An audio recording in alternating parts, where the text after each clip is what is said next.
All right, hello and welcome to another episode of the Accounting Insiders Podcast. My name is Gary DeHart. I'm the host of the Accounting Insiders Podcast, as well as the publisher of Insightful Accountant. I'm here at GrowCon 2025. It is Siete de Mayo. Oh, it's Cinco de Mayo? No, Siete de Mayo. Oh, that's how much Spanish I know, or don't know. It's the 7th of May, 2025. And I'm here with Debra Kilsheimer. Yes. What's your firm name? I should know it. Behind the Scenes Financials, right, Inc. But your email address is BSFS. shortened, right? Yeah. Okay. All right. So Behind the Scenes Financials, Inc. But Financials. we just shortened it to Behind the Scenes. There we go. All right. So I think most people know you. If they don't know you, They should. They will now. They've been under a rock or something if they don't know you, which is possible because there are a lot of events and you do go to a lot of places, but there are a lot of people in this profession. Yes. Right. And a lot of great people. Yes, absolutely. And we're at an event, but even this event, there's 100 people here, a couple hundred people online, I think. Even in what, 3 weeks, 4 weeks, we'll be at Scale and New Heights. Yes. Maybe it's 5 weeks. But even that, which is one of the bigger shows in the space, still only 1,000 people. Or, I know. Plus or minus. I know. Right? So there's a lot of people who don't know you. So let's get them to know you. Okay. So let's start with your background. Okay. So I was born in a trunk Right. in New York There City. we go. Hey. No. Well, I grew up in Pennsylvania, All right. What part? just north of Philadelphia, in Bucks County, a little town called Newtown. Yeah, well, that's like the hot spot like now, right? That we're all I don't know. People moved. I think, But- so. I think it is. Actually. And what happened was my mom and dad came down when I was 18. I was getting ready to go to college. Okay. And we came down for a Christmas vacation in December. Down to Florida. To Florida. Okay. Yep. And we're in Florida, and we got out of the car, and people were walking around in shorts. You're like, And I'm like, you have to wear coats it's year-round?" December, they're wearing shorts. Right. I want to live here. I'm in. So I went to college for 3 years in Pennsylvania. Okay. And I didn't know what I wanted to be when I grew up. I thought, why am I going to college with I'm just going to college. Right. So I came home and I said to my mom and dad that I was not going back for my 4th year. And they went. Like, well. So I waitressed in a restaurant for that year. Okay. And I saved all of my tips in a shoebox. And one of the people that would come in was a car salesman. And I went to his car dealership with my box of cash. And he sold me an AMC Hornet. Oh, nice. Remember those? Classic. So I came home with this new car, and my mom says, "What are you doing?" I said, "I'm moving to Florida." And you're what? She 20? goes, "I was You're 20. 20 now? It was 21? 1978. So how old was I? Was born in '56. So I was 21, 22. Okay. And it was March. So I got in the car and I just started driving. And I got to Jacksonville, You're and like, I said, "Okay, I'm in Florida." And I thought, know "Oh, it. this city looks a little big. I don't know what it is." And then because we had been to Miami on that Christmas vacation, and a lot of, Miami was a little big, and it was a lot. Right. I didn't speak Spanish, Yep. so I go, I don't really know the language. Not that they don't speak English there, but didn't speak Spanish. So I Right. go, "Oh, you know what? I'm going to go to Disney World. I'm going to go to Orlando." There you go. So Okay. I drove to Orlando. I went down 95. I saw the I-4 to Orlando, and I took I-4 to Orlando. Got off at Route 50, which is the main road in Orlando. Okay. Took a left, and right there was the Young Women's Community Center where you could stay.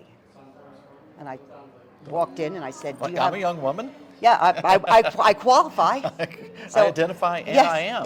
Yes. I walked in, I said, "Do you have room?" And he goes, "Well, we really don't, but we do have a little small room." So I took it. And I was driving around Orlando. What am I going to do? What am I going to be? And I stumbled upon FTU, which is now UCF. Okay. And I walked into the admissions office and I said, "What's the major that will get me a job?" Right. And they said, "Well, accounting's good." Well, growing up, my dad was a business manager of a school district in Pennsylvania, and my mom was a homemaker.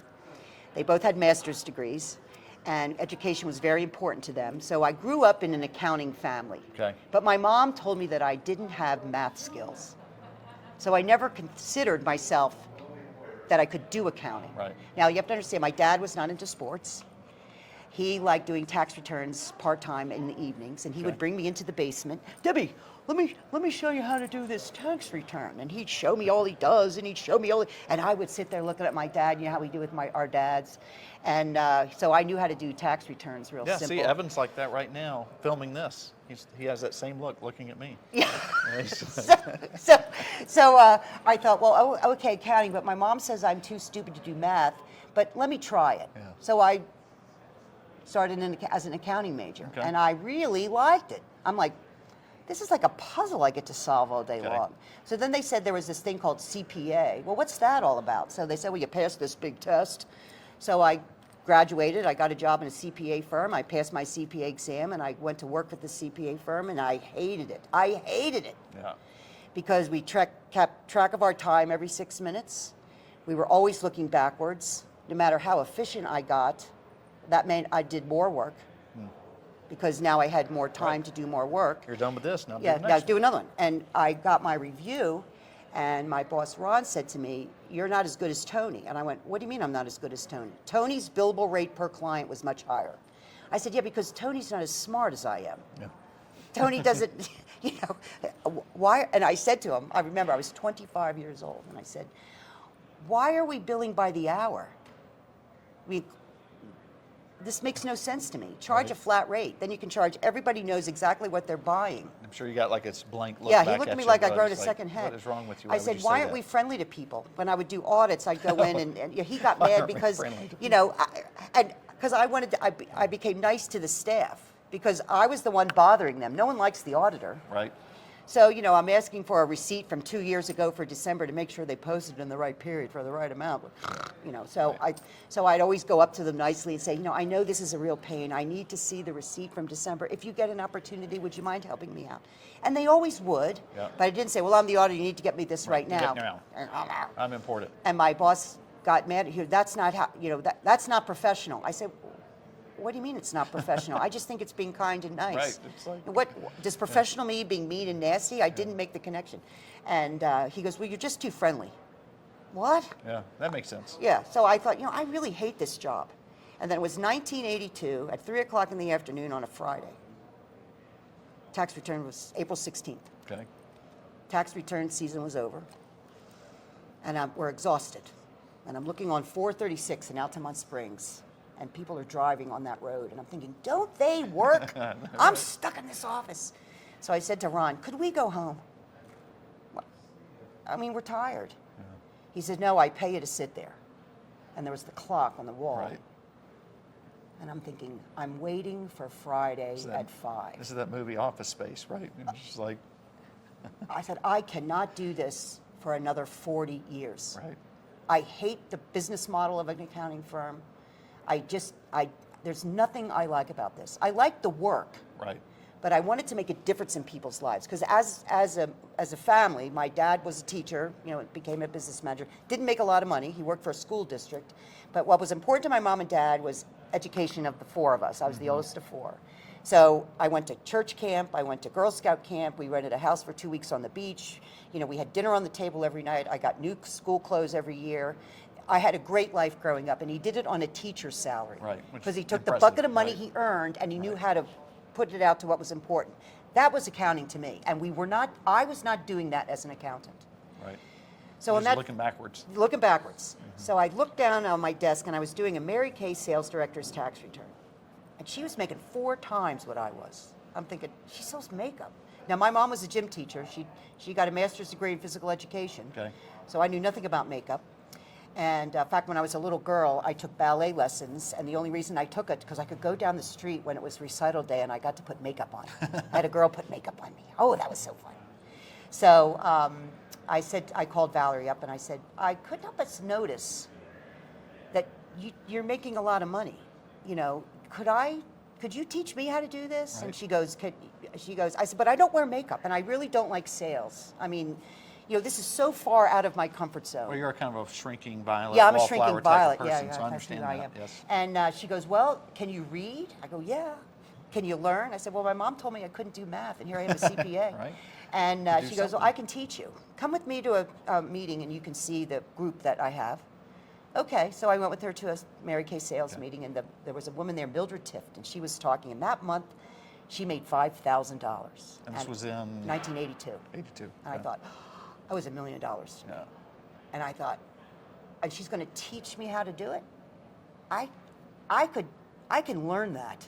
And these people are nice. You know, so I went home and told I was just newly married, and I said to my husband, and I said, I'm going to go sell Mary Kay. He goes, you just got your CPA license. I said, yeah, but I don't like it. I mean, I don't like doing the work. He's a CPA too, right? No, my first husband was a newspaper reporter. Okay. You know, I practiced on him before I found Hal. I became a Mary Kay beauty consultant. Okay. And I did exactly what Valerie told me to do. And a year later, I had a free car. Nice. So I drove the pink Cadillac and, you know, was in Mary Kay for 10 years. And then I transitioned into doing newsletters for Mary Kay sales directors because I loved working on a computer. Okay. And then I got hired at a law firm to do teaching the lawyers and the secretaries how to use Word and Excel and all that. Okay. Loved that job. And then 9/11 hit. They did away with my department. Right. All of a sudden, I had no job. Well, my first husband divorced me, unfortunately. We had 2 kids. And now I had been single for 10 years. And I thought to myself, you know, I'd like somebody to do things with. And I put an ad on the internet, and my title was, I Want a Boyfriend. There you go. Hey, I was very specific. Cannot get what you don't ask for. Yeah, and I said, you know, I don't need Mel Gibson, but I got to like how you look. You got to like how I look. And I'm not slim, slender, and petite, so if you want that, it's not me. But if you want personality, here I am. And, you know, so, and I said, couch potatoes need not apply. So I met everyone, because I thought, you know, I'm going to give everybody an opportunity. So I got a call from a guy, and he calls me up, and he says, well, I buy a new car every year, and I go on vacation once a month, and I have a boat, and I have a motorcycle. Well, where do you live? Well, I live in Port Orange, Florida. Well, that was 50 miles from me. Okay. And I said, well, how old are you? Well, he was 55. He was 10 years older than me at that time. And I said, well, what do you do? I said, well, I'm an accountant. Right, you're like, really? He's probably as dull as dishwater, you know. And then I asked him, I said, well, what's your name? Oh, my name is Hal Hickey. Oh my God. I thought, this guy's not checking one box. Yeah, but Hal, you got to work with me here. Yeah, so I thought, well, give me something, Hal. I thought, I said I would meet everybody. There you go. So we met for dinner, and I really enjoyed his company. You know, he could complete his own sentences. He had all his own teeth, and his fingernails were clean. I wasn't asking for much. So I thought, well, I just really like this guy. He's decent, he's honest, he's kind. So the next day, I met him on, I think, a Thursday, and then Sunday I went over to his house. And I actually met him. I thought about this. You know, if you know me, you know that we call him a Hal in the Towel. I was going to say, I believe I've seen Hal in the Towel. He's famous for being Hal in the Towel. Yes, like and right when he met me, storms, I pulled into the driveway and he walked out, he was actually Hal in the Towel. That was my first exposure to Hal in the Towel. And he met me, and he, you know. Did he at least have a shirt on? No. 'Cause I think he the just one that has I saw, he just had the towel. He has the towel on. That's all he it. likes to wear. All so, right. So anyway, you know, we got on the boat. We had the day on the boat, and I thought, this guy's I really like his company. Yeah. So we were dating about a month, and then I lost my job. I had no job. And he goes, well, you know, he had a tax and accounting firm. And he goes, well, why don't you work with me till you find something? Right. Now, had you maintained your CPA? No, I let it go inactive because I thought I never want to do this again. Right. Why would I want to do this? I mean, nobody likes CPA. I mean, my first husband was a newspaper reporter. And when we go to parties, you know, people always ask, what do you do? And he goes, well, I'm a newspaper reporter with the Orlando Sentinel. And people would perk right up. And, wow. Oh, wow, Fancy newspaper guy. reporter. You know, that was kind of glamorous. And then they'd say, well, what do you do? And I said, well, I'm a CPA. And they'd all kind of, you know, just like I did when Hal told me he was an accountant. Right. You're like, And I said, I was only popular on April 14th. Right. Or, you got a minute? I got a Yeah, question. I have a real quick Short question for you. Right? Okay. So, anyway, I started working with Hal, and I said to him, but sure, I'll work with you, but only if I can run an accounting practice how I think it should be run. Okay. No, we're not tracking minutes or hours. I'm selling my brain, I'm not selling my time. I'm going to come up with a flat rate for clients to pay. They'll know their price going in and what the value it is I can deliver. I want to use all the technology available to be streamlined and accurate and efficient. Because I remember I got a part-time job as an accounting firm when I needed to make a little extra money. And I walked in and I said, "Where are your computers?" "Oh, we don't use computers here." I mean, why would you? It only makes you more efficient and better at your job. But I said, "Well, how come?" "Well, we couldn't charge the clients as much then." And I thought, what? Why is it, they're not buying the time you're sitting in the chair. Right. They're selling the transformation you make for them when you give them the product, you're delivering I just thought, this business stinks. So broken. So I said to him, "I want to run it like I think an accounting firm should be run." He goes, "You know what? I like tax. You do everything else." "Great." Like, that works for me. Okay, that works for me. Yeah. I mean, all right, so I can run it how I want to run it. Well, my birthday was coming up, and he said to me, "Well, what do you want for your birthday?" Because now Hal's a typical accountant, doesn't want to spend any money. Right. So I said, because Hal always wanted a girly girl, which I am not. So I said to him, we're sitting in the hot tub. I said to him, he goes, "What do you want for your birthday?"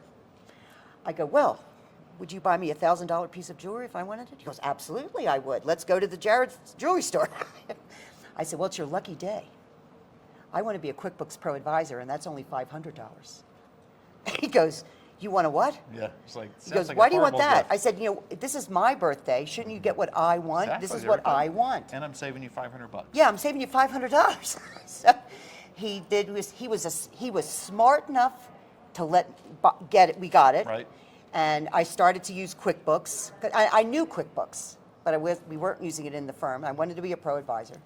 So we did it. And that year, I billed out over $100,000. Nice. And I said, because made a deal with them. I said, "I'll make a deal with you. If it doesn't pay for itself in this next year, we won't renew it." It was okay. I said, "Next year, then you can buy me that $1,000 piece of jewelry." But I do want my $1,000 jewelry. Yeah. So, just to remind you, Yeah, that's just not to remind off you, the table then you here. can spend Yes, $1,000. that's So still that here. year we built it. I said, "See, it's going to pay for itself." So that was back in, I forget the year we met. I never can remember the years.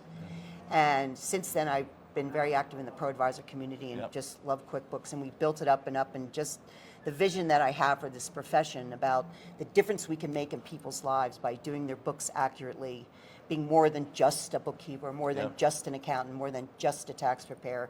That when they come to our firm, we kind of transform them because I help build their wealth. So when they come in for their first initial contact, I said, "So why did you call us?" "Well, I really don't want to pay any taxes." I said, "Well, there's two ways to do that. First way is just close your doors and don't work." Yeah, right. Because there's a Do street nothing. corner on the road that's Right. empty, and you can hold up a sign that Those says, guys "We'll don't work pay for taxes food." on the They don't corner, pay tax. right, You yeah. can get that job. Yep. And it's all cash. All cash. Or at the end Doesn't of the pay well, That but- might pay well. Who Yeah, it knows? might. They don't Yeah, file that's tax true. return. That's There's very true. There's We no don't really metrics on know. it. Right. So I said, or the other way is at the end of the year in December, we will sit down and see what your profit is, and I will create an invoice from our firm for exactly that amount of profit. You can pay my invoice, which will give you the expense, which will mean you pay no tax. Pay no tax. So I'm happy to pay the That's tax. a good deal for everybody. Yeah, Like, I he said got what he everybody wanted. was Exactly. No taxes. Everybody wins, and Yeah. they look at me like I said. So which option do you prefer, one or like- two? Pay the tax, Yeah. close your doors, or pay me the invoice. And I go 1, 2, or 3. Which one do you want? Well, I guess number 1. Yeah. I said, "Oh, you don't like number 3 because that was my favorite." Right? Dang it. So I had to void this It's invoice. going to work on somebody. Yeah. So anyway, that's what we talk about how we're going to build your wealth and change your life. Because I always thought of my dad. My dad took the bucket of money he earned. Right. And it wasn't a lot, but this was what he had and what was important to him. So I talk to my clients a lot. What's important to you? What is it you want to achieve now in your life? Maybe it's more time with your kids. Like my son just had a baby. Little Maven is now 5 months old in 2 days. And when he was starting out, what was Yeah. important to him was to save money to buy a house. Right. So he bought his first house. And then when he got, then he met Samantha, and they're getting married, and now saving for a wedding. And then little Maven comes along. Now his priority is saving for Maven's future, Right. and building their future together. And when Maven is, graduates from college, then he can start planning for his retirement. So what's changing in their life? Where are they on their life's journey that I can help them achieve what's important to them? More time with their kids, saving for retirement, you want to buy a vacation home. By tracking their money and what they're doing, I can help them do that. Right.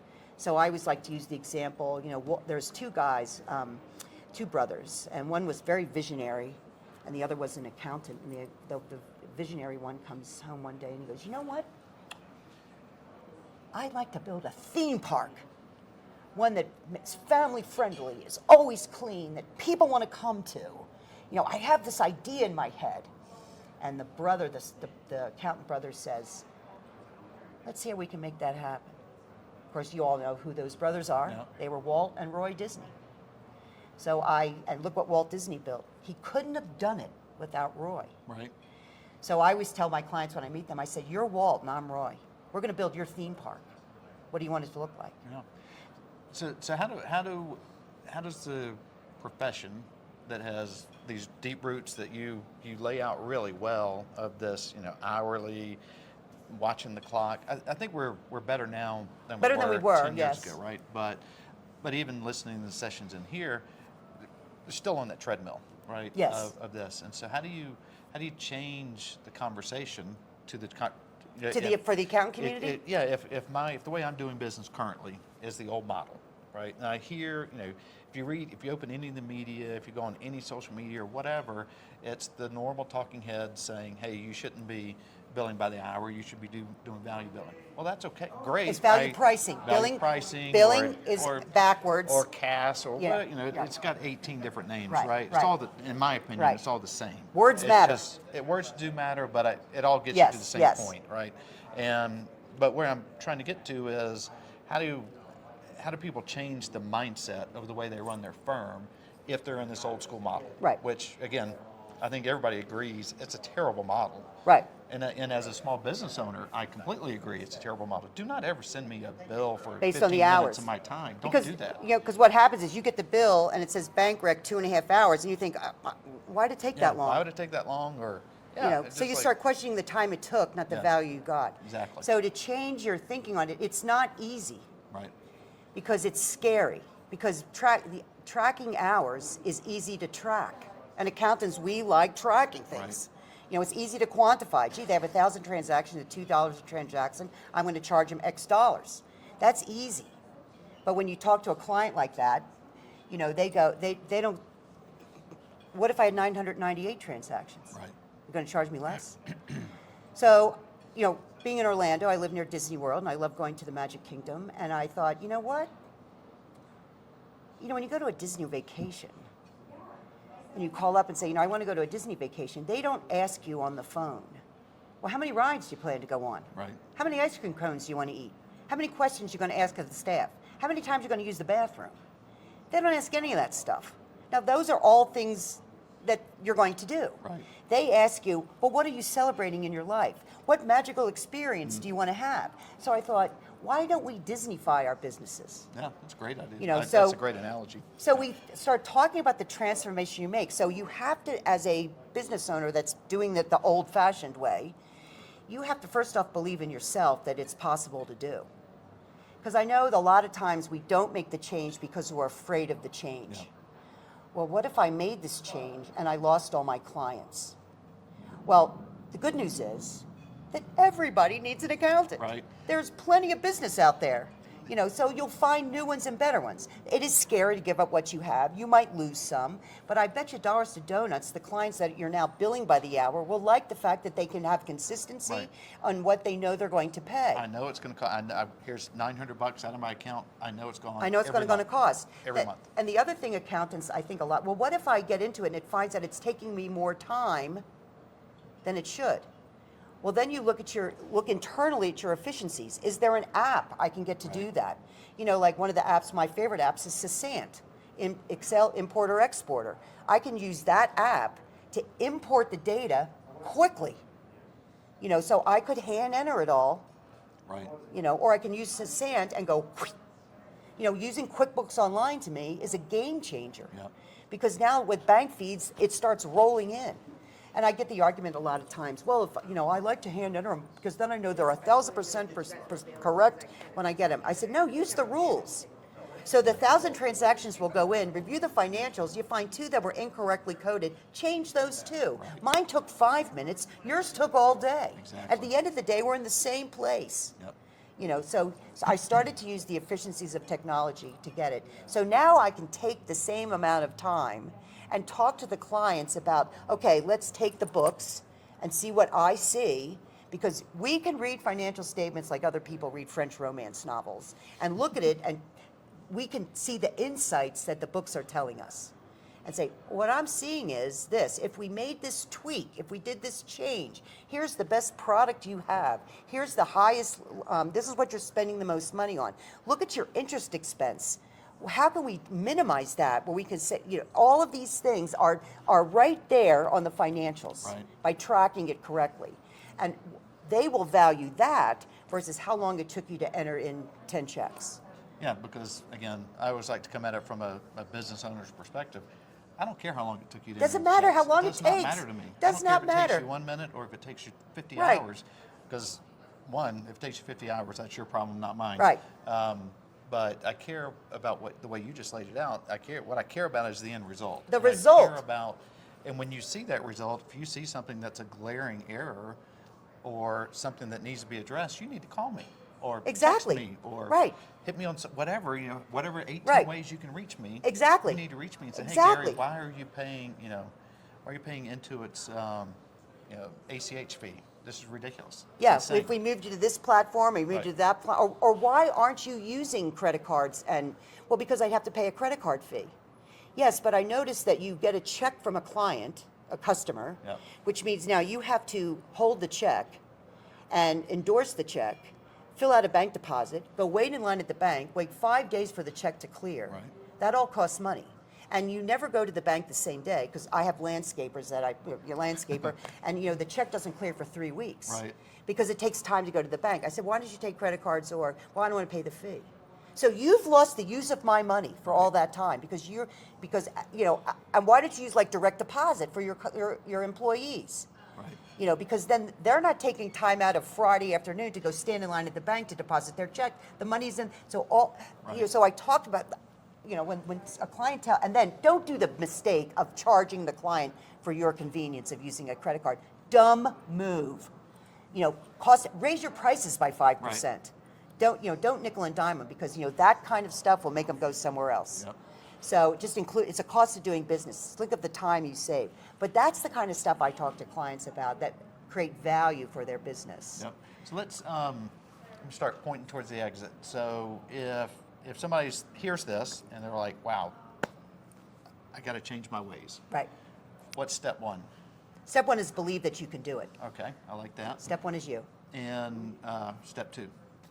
Step And I 2. don't know how many steps there are, so I'm just going to keep asking as they Okay. come to mind. So step 2. Well, step 2. Well, I guess step 1 is decide that I'm tired of working the way I am. This really is not the model I Yeah. want to pursue. Okay. It's not. I'm not being able to grow, scale, or whatever you want to do. So and I'm commit really to change. Yeah. Okay. I'm not having any fun. Yeah. I mean, tracking hours is no fun. Right. So decide that you want to do this. Yep. And then say, okay, I am worth doing this for. And I might lose a couple of clients. It's scary. And I always play the what if game with myself. What if I lost all my clients? What would I do? Well, I always think of challenges as opportunities. If you lost every one of your clients, you know the mistakes you made when you started the business the first time. Yeah. You get to start over, Yeah. knowing what you know. I mean, it's kind of like I practiced on my first husband, Joe, and I turned him in for a new model, Hal. And Hal gets the benefits. He gets all the benefit of Hal having and me the towel. practiced on Joe. So it's like you get to have a new firm that you could now build in your vision. So it's not something bad, it's kind of something good. Right. But good news is you will not lose all your clients. Yes. But you tell them, I mean, businesses change all the time. They'll come out and say, we're not sending you invoices anymore. You're not going to have to log into the portal to get it. They told you they were doing it. Yeah. You might have grumbled a little bit, but you did it. Guess what? You did it. You did it. This is our new model. This is how we're doing it. let them grumble. This is how we're doing it. You be very firm, and because you know the benefit that's going to give the client. So you first decide you're going to do it, and then you believe in yourself that you can do it, and then you come up with a plan to do it, and then you do it. Yep. And then what's really wonderful about this community is you get involved with others that are like-minded thinkers, because it is scary being at home in your office by yourself with your mom talking in your ear, the little devil and the angel on your shoulders that we have. Oh, you can't do it. What do you think you are? Who do you think you are? So if you hang around people that are negative Nellies, oh, this won't work. Right. This is never going to fly. What about this? Stay away from them. Go find people that are doing it. Go hang around other people that are like-minded. So that's one of the best things about coming to a conference. You're meeting other people in this space that think like you. Join a group, like your Insightful Accountant. Right. Those are all big thinkers. Sure. So if they joined your group, they would be around other people who you want to think like. Oh, that's a great idea. Yeah. Pick brains and. Yes. Yeah. And so all right. So commit to it. Understand your own value. What you're really Yes. bringing to the table. And that is understanding your own value is something you work on all the time, because if you and I met, and I'm looking at you, and you're telling me about your business, and I'm thinking to myself in my head, oh, I'm not anything like that. I'm not as good as you. Mm-hmm. And you're looking at me thinking the same thing. Right. Because anytime you compare yourself to somebody else, you come in second place. Right. Yeah. So you have to. Yeah, and there's always going to be somebody better at something. Yeah, so right? just And think, keep I am looking worth at it. I am good. I'm going to change lives. So hang out with people that will lift you up, that tell you that, yes, you can do this. You're great. You're wonderful. That will still be there if you're struggling, not sure. Tell me I'm on the right path. That you're around people that will hold your hand, say, yes, we believe in you, and you get that from this community. So there's many groups out there. Yours is fabulous. I'm a member of Bookkeeping Buds, which is a group of like-minded people that are always positive and say, yes, you can. I'm a member of Ask a CPA. I'm a member of Hector's Reframe Society. Yeah. I'm a member of Ask a Bookkeeper. I'm a member of your group. Because it's amazing you get any work done. Well, because every group brings its stuff, and I always think, okay, now that I'm in the, where I am now, I feel like now I can give back. Yep. So that I enjoy doing that. Okay. So, but come to the conferences. Like right now, we're at GrowCon in Utah, which is a beautiful state. Yeah, it's amazing. If you could see you can see the mountains behind us. Oh my gosh!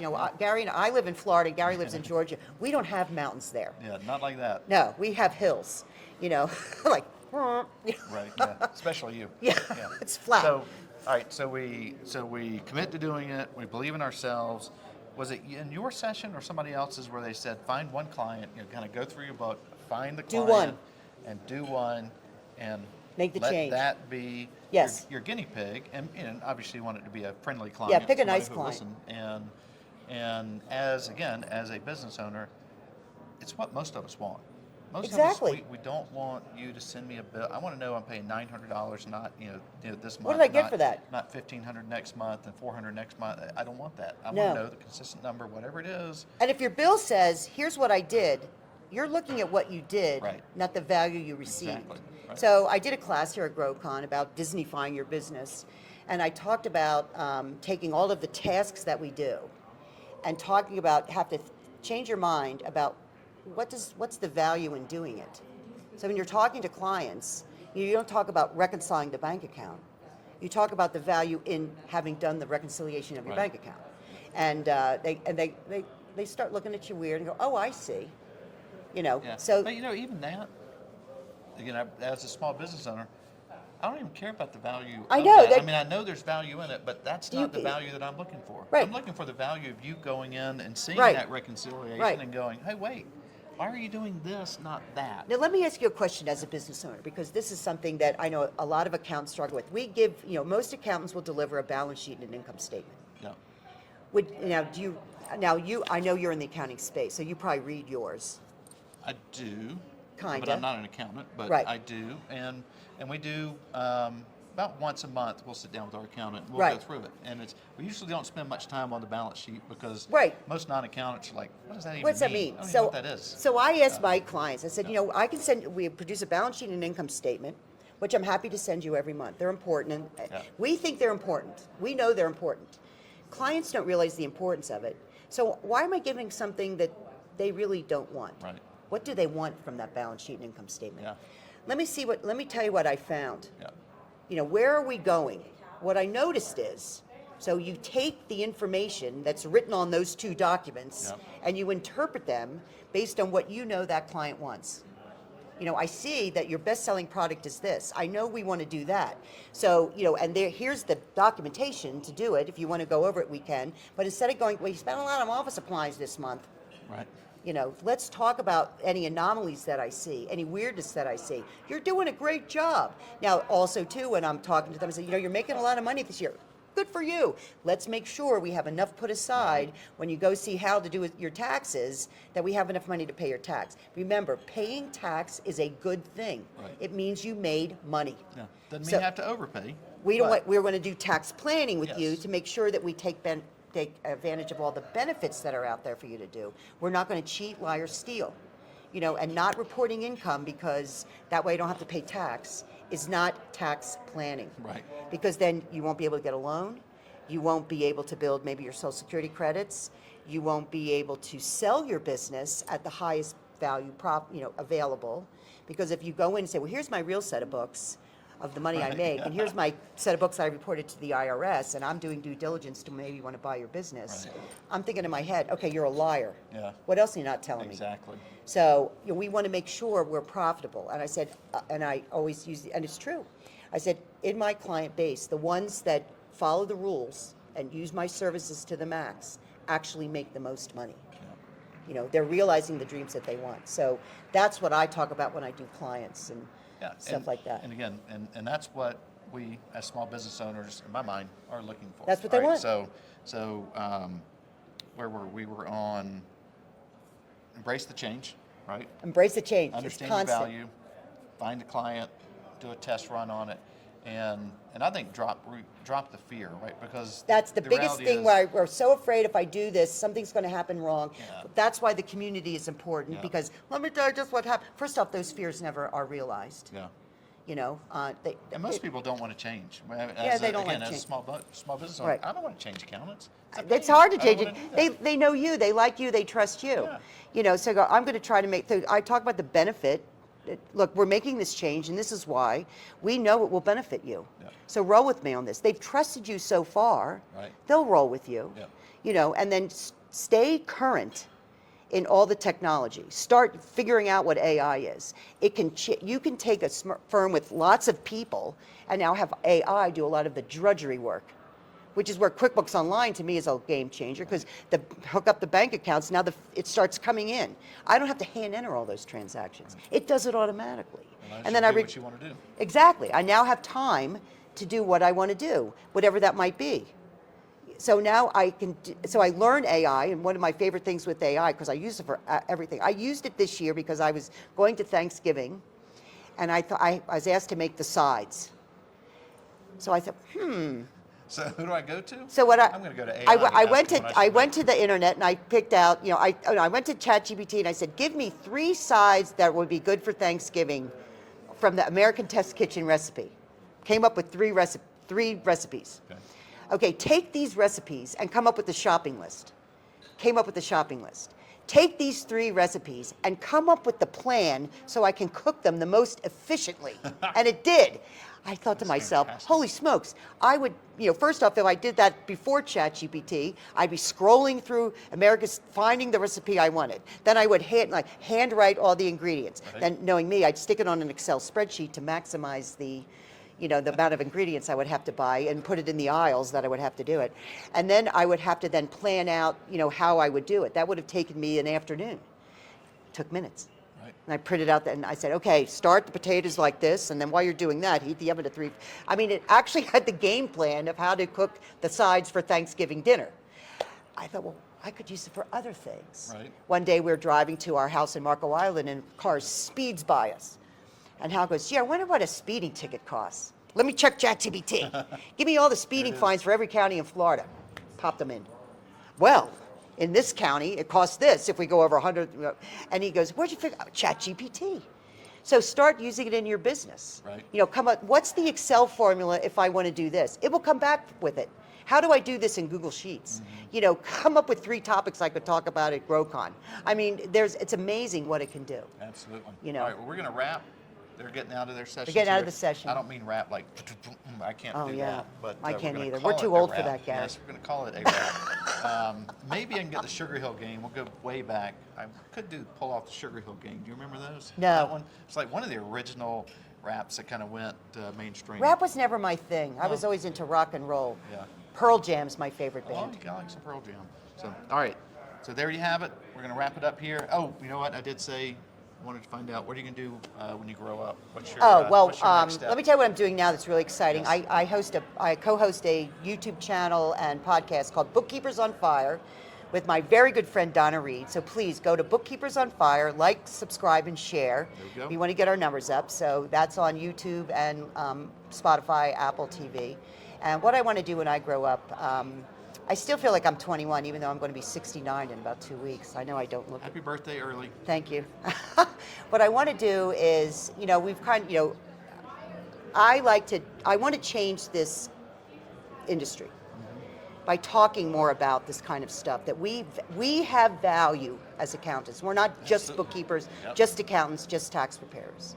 Change the mindset of the industry, change the mindset of the people in the world. So when you go to a party like I did with my first husband Joe, they don't think that you're only good for tax. What's the latest tax deduction? Yeah. You know, so that's kind of my thing, and to inspire other people that they can have the life of their dreams by using accounting. Fantastic. So come into a podcast, video, trade show near you. Look for That's right. Debra Kilsheimer. Reach out, you know. All right. Well, thanks for being here. Oh, It's always my good to pleasure, see you. Gary. Always great to see you. All right. Bye-bye.